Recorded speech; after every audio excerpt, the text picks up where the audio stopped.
Yung magandang araw po sa ating lahat. Pagmamalaki ko lang itong dogwood na sinasabi. Dogwood na flower.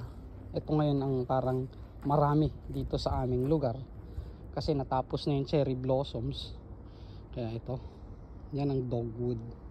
Ang ganda niya, ang kapal. Ito tanim ng kapatid ko dito sa bahay nila. Parang papel. Hawakan natin. Ayan. Ganda niya. Ang tinatawag na dogwood. Lalayo tayo para makita natin yung buong tree. Maliit pa tong tree na to. Yan. Bali-balita. Hindi naman balita. Ewan ko kung totoo. Pero ito yung national flower daw ng British Columbia. Yung dogwood. Yan ang parang national flower nila. So yan. Yung nasa background is na bahay is yung sa kapatid ng asawa ng kapatid ko. Yan ang dog. Tapos ito magnolia yata. Ito magnolia naman. Ito ang dami nilang magnolia. Daming variety ng magnolia nila dito. Iba-ibang color. Kaso walang amoy. Yan siya. Pabulaklak pa lang. Yan yung mga flowers na nag-bloom sa late winter. Late winter. Or early summer, early spring pala, sorry, early spring.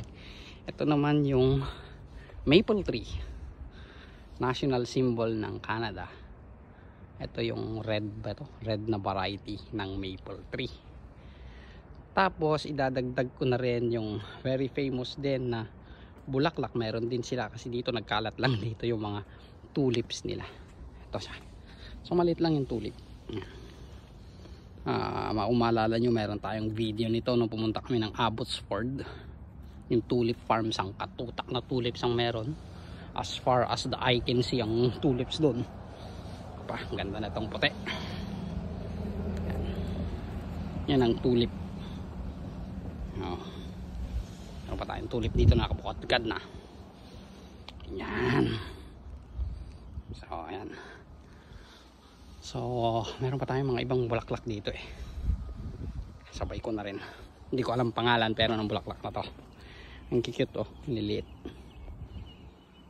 Tapos ito, hindi ko rin alam itong bulaklak na to.